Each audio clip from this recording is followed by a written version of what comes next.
Hi guys, so we're still at Trail Guide to the Body and we're still at forearm and hand. And moving forward to page 144, we are presenting here flexor carpi ulnaris. But prior to that, I'm going to be reading this area here for information when they use these muscles, right?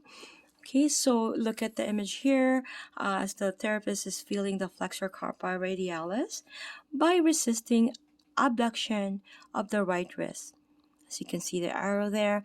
So when do you usually use your flexor carpi radialis? It's when you're squeezing the hand strap of a fast-moving train, or if you're turning a water valve, or you're holding a cell phone. So keep that in mind. Your flexor carpi radialis will be really toned up or sometimes hypertoned, and it's going to cause a lot of pain because they're stuck in a shortened position for a very long time. Okay, so again, when do you use your palmaris longus? When you are palming a large grapefruit. Ooh, I love grapefruit, it's my favorite juice. Doing fingertip push-ups and making a snowball.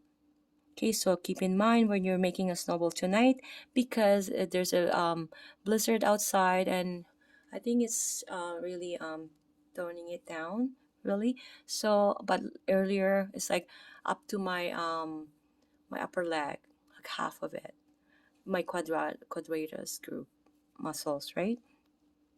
So I'm about 5'3". So do your own math. Okay, so I'm at a flexor carpi ulnaris. When do you use them?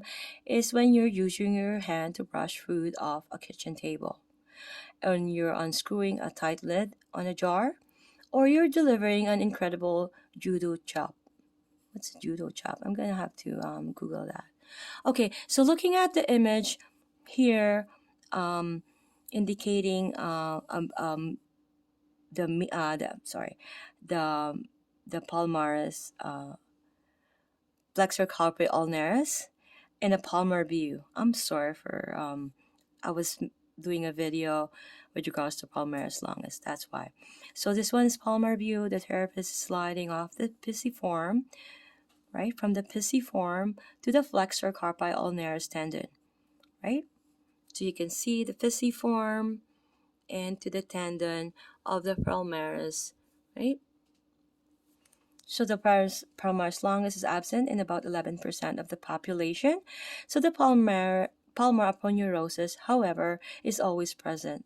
So the palmaris longus may vary from a mere tendinous band to a distal muscle belly with a long proximal tendon. On occasion, there may be two palmaris longus muscles. The insertion site is also variable. It may attach to the fascia of the forearm, the tendon of the flexor carpi ulnaris, the flexor retinaculum, the pisiform, or the scaphoid. Okay, so shaking hands with your partner, flex the elbow to 90 degrees and supinate the forearm. You can locate the flexor carpi ulnaris by beginning at the distal tendon by locating the pisiform, like what I mentioned earlier. Slide proximally off the pisiform to the slender superficial tendon of the flexor carpi ulnaris. As your partner alternately adducts ADD and relaxes her wrists against your resistance.